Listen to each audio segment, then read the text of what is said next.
Question देखते हैं। देखो मान लो कि प्रिंसिपल अमाउंट है हमारे पास 800 रुपये, रेट ऑफ इंटरेस्ट 25% और टाइम तो अभी 2 साल वाली ले रहे हैं हम, तो 2 साल।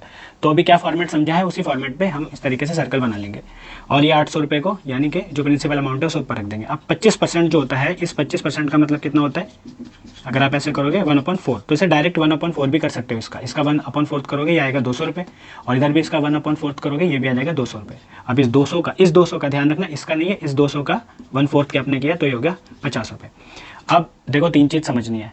एक तो है मिश्र धन, जो मिश्र धन है जिसे हम सिर्फ अमाउंट कहते हैं, ये कितना हो रहा है, जब अमाउंट की बात होगी तो ये सारा प्लस हो जाएगा, सारा का सारा प्लस हो जाएगा ये, ठीक है, जो कि हो जाएगा आपका कितना 1250। अब यहाँ पर आपको ब्याज समझना है, जो भी मैंने बताया था पीछे कि ब्याज 2 तरीके के हैं, सिंपल इंटरेस्ट और कंपाउंड इंटरेस्ट। तो देखो सिंपल इंटरेस्ट क्या होगा, जो ये वाली लेयर है, ये वाली लेयर आएगी, जो पहले वाली लेयर आएगी सबसे, ये आपको बताएगी सिंपल इंटरेस्ट को। तो इसमें सिंपल इंटरेस्ट है 400, और ये जो है ये इनका डिफरेंस है। कंपाउंड अब कंपाउंड इंटरेस्ट बोलेगा तो पहले कंपाउंड इंटरेस्ट तो सारा हो गया। अब यहाँ से अगर इनका क्वेश्चन बनता है कि इनका डिफरेंस क्या है, कंपाउंड इंटरेस्ट और सिंपल इंटरेस्ट में अंतर क्या है, तो अगर हम वो देखते हैं तो वो कितना बन रहा है 50। तो इस 50 को आप डायरेक्ट जब भी होगा अंतर पूछे इस क्वेश्चन में, तो डायरेक्ट अंतर पूछे कि कंपाउंड इंटरेस्ट और सिंपल इंटरेस्ट में कितना अंतर है, तो हम ये बता सकते हैं डायरेक्ट 50 का है, और ये लाइन सिंपल इंटरेस्ट का है। सिंपल इंटरेस्ट का तो नहीं पूछेगा लेकिन डिफरेंस पूछ सकता है। तो ये आपको ये बातें ध्यान रखनी है, ठीक है। इस